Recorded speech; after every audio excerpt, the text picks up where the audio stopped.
தருமத்தின் சங்கொலி முழங்கிடுவோம், தமிழ் தாயின் மலரடி வணங்கிடுவோம், அமைதியை நெஞ்சினில் போற்றி வைப்போம், ஆனந்த ஜோதியை ஏற்றி வைப்போம்.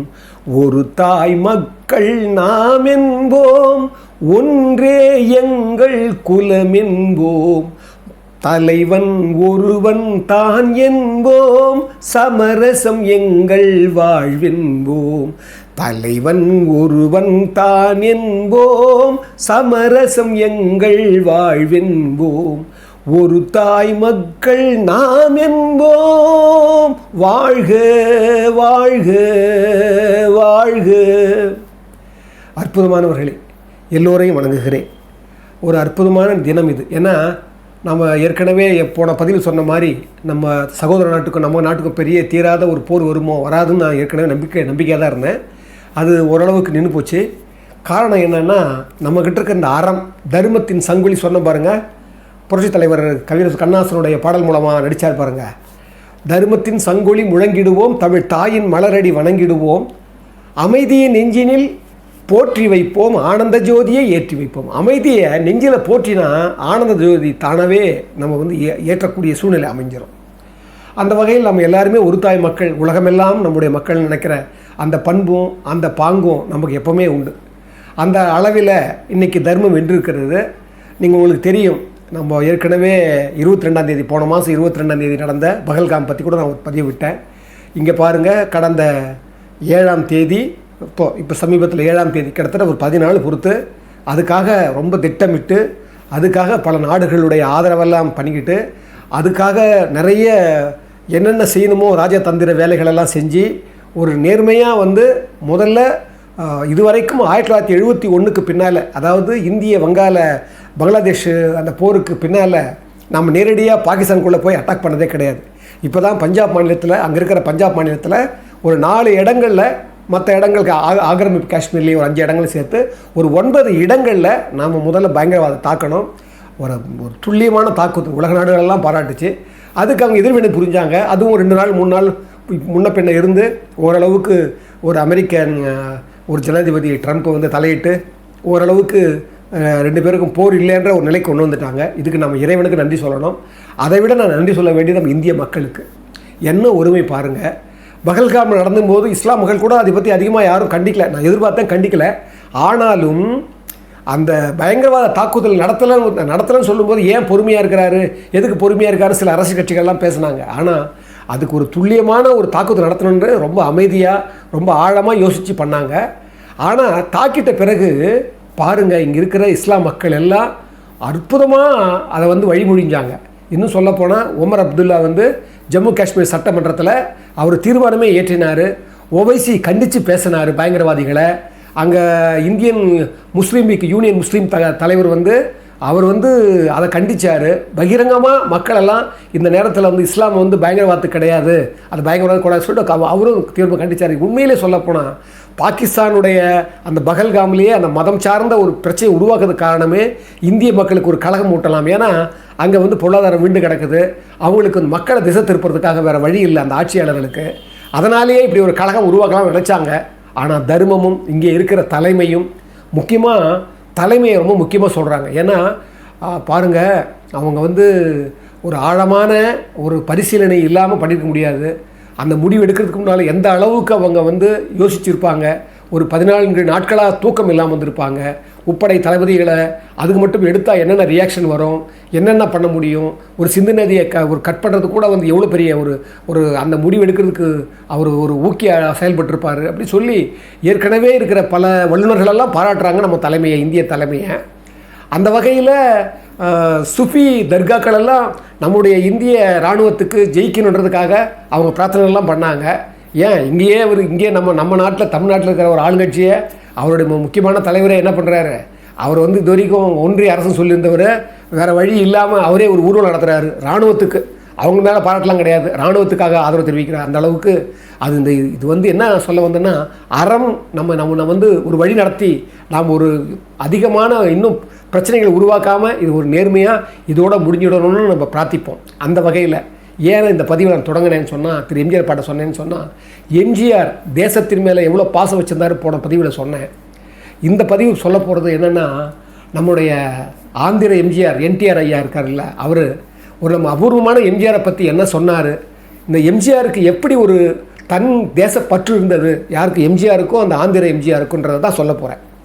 உங்களுக்கு தெரியும், உலகம் சுற்றும் வாலிபன் படப்பிடிப்புக்காக 1970களில் திரு எம்ஜிஆர் அவர்கள் புறப்படுற போது அவருடைய வீட்டுக்கே வந்து திரு என்டிஆர் அவர்கள் அவர் மாலை செலுத்தி வழி அனுப்பி வச்சாராம். அந்த சமயத்தில் தான் பிஆர் பந்துலு, கிருஷ்ணன் பஞ்சு சார் இவங்கெல்லாம் வந்து செய்தி தெரிவிக்கிறாங்க. அதை குறித்து அவருடைய அந்த உலகம் சுற்றும் வாலிபனுடைய அந்த அனுபவத்தை எழுதினார் பாருங்கள். அந்த நூலில் எழுதியிருக்கிறார் திரு எம்ஜிஆர் அவர்கள். அவர் சொல்கிறாரு, எனக்கும் என்டி ராமாராவ் அவர்களுக்கும் நேரடியான ஒரு தொழில் தொடர்பே கிடையாது, இருந்தாலும் ஒரு உடன்பிறப்பான ஒரு நேசத்தை அவர் என் மேலே வச்சுருந்தார். நான் புறப்படுற நேரத்தில் அவர் சரியாக வந்து எங்கள் விமான நிலையத்துக்கு போகிறதுக்கு முன்னாலேயே வந்து எனக்கு மாலை அணிவித்து பல பிஸியாக இருக்கிற ஒரு நேரம் எனக்கு மாலை அணிவித்து வாழ்த்து தெரிவித்து என்னை வழி அனுப்ப வந்தார். நான் ரொம்ப சந்தோஷப்பட்டேன். அந்த நேரத்தில் திரு மஞ்சுளா, லதா, சந்திரகலா 3 பேரையும் அவர்கிட்ட ஆசீர்வாதம் வாங்க சொன்னேன். ஆசீர்வதிச்சார். அதுலேயும் குறிப்பாக சந்திரகலா ஏற்கனவே அவர் கூட நடித்ததால் இன்னும் ஒரு மானசீகமாக அவர் ரொம்ப மனமோந்து வாழ்த்தினார். இதெல்லாம் அவர் குறிப்பிட்டிருந்தார் நான் என்ன பண்ணேன். ஆனால் அவர் பாருங்கள், என்டிஆர் அது ஒரு அந்த தேசத்துக்காக இவங்க 2 பேரும் என்ன பண்ணாங்கன்றதுக்காக தான் இந்த பதிவை நான் சொல்கிறேன். அது பாருங்கள், திரு என்டிஆர் அவர்கள் அந்த யுத்த நெருக்கடியான நேரம், அது எந்த 1971 1962 சொல்லலை. நான் நினைக்கிறேன் 1971 இருக்கலாம் அப்படின்னு. ஏன்னா அப்போ வந்து சென்னையில் ஒரு என்டிஆர் வீடு இருந்தது. அந்த யுத்த நிதிக்காக திரு என்டிஆர் அவர்கள் ஆந்திரா முழுக்க ஒரு கலைப்பயணம், ஒரு கலைக்குழுவோட பயணம் செஞ்சு ஒரு நிதி திரட்டுறதுக்காக போகிறாங்க. அப்போ அந்த கலைக்குழு 80 பேராம். அந்த 80 பேரோடு சேர்ந்து என்டிஆரும் ஆந்திரா முழுக்க அந்த கலை குழுவோடு சேர்ந்து அங்கங்கே சின்ன சின்ன நிகழ்ச்சிகள் நடத்தி நிதி திரட்டுறதுக்காக போகிறாங்க. திரு என்டிஆர் குறிப்பிடுறாரு, அன்னைக்கு பொழுது புலரலை, இரவு 2:30 மணி இருக்கும், ஒரு 2:15 மணி இருக்கும். எல்லோரும் எங்களுடைய கலைக்குழு சேர்ந்தவங்களாம் வந்துட்டாங்க. நாங்கள் புறப்பட தயாராக இருக்கிறோம். சில நிமிஷங்கள் தான் பார்த்தீங்கன்னா திடீர்னு வெளியே பரபரப்பு ஒரு சத்தம் கேட்குது. என்னன்னு கேட்டால் திரு எம்ஜிஆர் அவர்கள் ஏதோ படப்பிடிப்பில் இருந்திருக்கிறாரு. அந்த படப்பிடிப்பிலிருந்து அப்படியே மேக்கப் போடவும் அந்த ஆடையோட அந்த உடை அணிகளோட அவர் வந்து உள்ளே வராரு. வந்த உடனே பார்த்தா பின்னாலேயே ஒரு பெரிய வண்டியில் முழுக்க மலர் மாலைகளாக இருக்குது. நான் அதிசயித்து போகிறேன். வந்த உடனே நேராக என்ன பண்ணார், மாலைகள்லாம் இறங்குச்சு. இறங்கினா உடனே என்னுடைய கலைக்குழுவெல்லாம் பார்த்தார். மொத்தம் 80 பேர். முதல்ல எனக்கு மாலை அணிவிச்சார். நல்லா கேட்டுக்குங்க, எனக்கு அணிவிச்சோடு மட்டும் இல்லை, எங்கள் 80 பேருக்கும் அவர் தன் சொந்த கையாலேயே மலர் மாலை அணிவிச்சார். அதாவது சாதாரண எடுபிடி வேலை செய்கிறவருக்கும் சேர்த்து அவர் கையாலேயே மாலை போட்டார். மாலை போட்டு நல்ல பணிக்காக நீங்கள் கிளம்புறீங்க, வெற்றிகரமாக திரும்பி வரணும் அப்படின்னு சொல்லி வாழ்த்தி எங்களை வழி அனுப்பிச்சார். அவர் சொல்கிறார் என்டிஆர் அவர்கள். நல்லா கவனிங்க, மணி 2:30 மணி இரவு. நாங்கள் இந்த நேரத்துக்கு தான் போவோன்னு அவருக்கு தெரியும். ஆனால் அதை நினைவில் வைத்துக்கொண்டு அந்த நேரத்தில் ஒரு வண்டி நிறைய மாலைகள் கொண்டு வராருன்னா எனக்கு மட்டுமே ஒரு போட்டுட்டு ஒரு வழி அமைச்சிருக்கலாம். ஆனால் மற்றவங்களுக்கு எல்லாருக்குமே சேர்ந்து அனுப்புகிறாருன்னா எம்ஜிஆர் யாருன்னு கேட்குறாங்களே, அவங்களுக்கு நான் பதில் சொல்கிறேன், இவர் தான் எம்ஜிஆர், இதுதான் எம்ஜிஆர் அப்படின்னு எழுதுகிறார். அதாவது அவர் குறிப்பிட்டார். ஆனால் நான் நினச்சேன், ஏன் அவருக்கு அந்த மாதிரி ஒரு எண்ணம் வந்தது? எல்லாருக்கும் தன் கையாலே மாலை போடணுன்னு நடக்கிறது யுத்த நிதிக்காக, ஒரு சேவை, ஒரு யுத்த நிதிக்காக அவங்க பண்ணுற கலைக்குழு இது. அதனால் அந்த தேசத்தினுடைய பற்று பாருங்கள் எம்ஜிஆருக்கு. என்டிஆருக்கும் பெரிய பற்று. அவர் போய் பார்ப்பாருங்க, அந்த நேரத்தில் அவ்வளோ பிஸியாக இருக்கிற நேரத்தில் அதுக்காகவே செய்கிறாரு.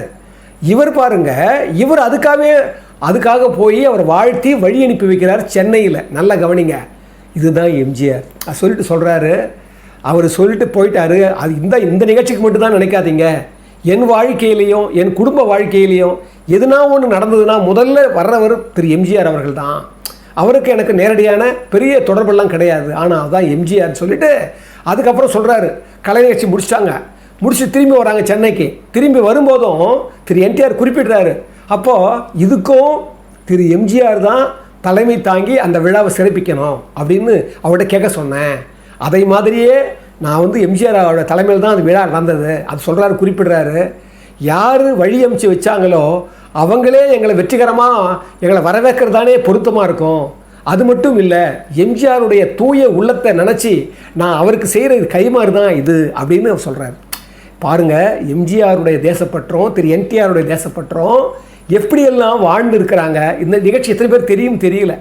ஆனால் நான் இந்த தேசத்தை பற்றி நினைக்கிற போது இப்போ நான் சொன்ன பாருங்கள், முன்னோட்டமாக பாருங்கள், நம்ம மக்களெல்லாம் மொழியால் வேறுபட்டிருக்கலாம், மதத்தால் வேறுபட்டிருக்கலாம், ஆனால் மக்களால் நாங்கள் இங்கே இந்த நிகழ்வால் பகல்காமுடைய நிகழ்வால் இங்கே மதக்கலவரம் மூலமோன்னு நம்ம சகோதர நாடு எதிர்பார்த்தது. ஆனால் சிங்கிள் ஒருத்தர் கூட இல்லை. சில பேர்கள் வந்து முன்ன பின்ன விமர்சனம் பண்ணாங்க, அதை நம்ம தவிர்த்தணும்.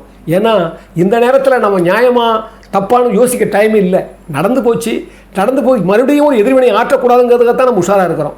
அதனால் எம்ஜிஆருடைய உள்ளத்தை பாருங்கள். அது மட்டும் இல்லை, திரு என்டிஆர் சொல்கிறாரு, இப்போ மட்டும் நினைக்காதீங்க, எனக்கு வந்து ஜனாதிபதி அவார்டு பத்மஸ்ரீ கிடைச்சது. பத்மஸ்ரீ அறிவித்த உடனே எனக்கு கிடைச்ச முதல் ஃபோன் திரு எம்ஜிஆர்கிட்ட தான். எம்ஜிஆர் மூலமாக தான் எனக்கு வந்தது அப்படி சொல்லிட்டு அவர் சொல்கிறாரு. நானும் திரு எம்ஜிஆர் அவர்களும் மலைக்கல்லனுடைய தமிழ் தெலுங்கு வெர்ஷன் ரெண்டுமே ஒன்றா செஞ்சாங்க. அப்போ தான் நாங்கள் அடிக்கடி மீட் பண்ணிக்குவோம், அடிக்கடி பேசிக்குவோம்.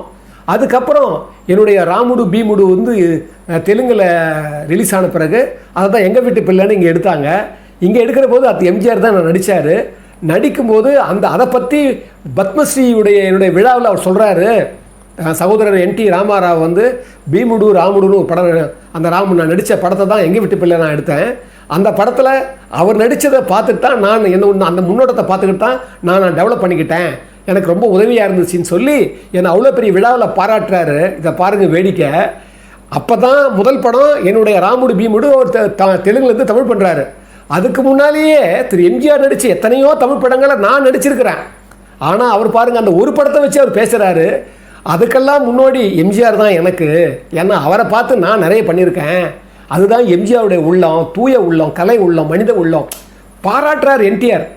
சொல்கிறார், இப்படிப்பட்ட ஒரு மனிதரை வந்து இப்படிப்பட்ட ஒரு கலை ஆர்வம் உடையவர், அவருடைய உள்ளமெல்லாம் அவருக்கு வந்து கலை ஆர்வமோ, அந்த கலையை எப்படி மேன்மைப்படுத்துவது, அதை எப்படி இன்னும் மெருகேற்றுவது, கலைக்கு நாம் எப்படி சேவை செய்வது, பிறருக்கு எப்படி நாம் உதவுவது, இதிலேயே அவருடைய கவனம் இருக்கும்.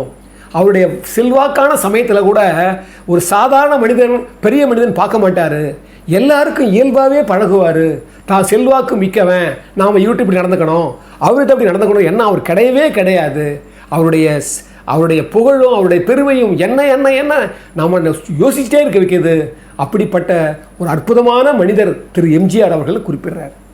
பாருங்கள், நான் ஏற்கனவே கூட சொல்லியிருக்கிறேன், என் பதத்தால் எய்தல் எளிதன்ப யார் மாட்டும் பண்புடைமை என்னும் வழக்குன்றார். பண்புடைமைனா என்ன சொல்கிறாரு வள்ளுவராசான்?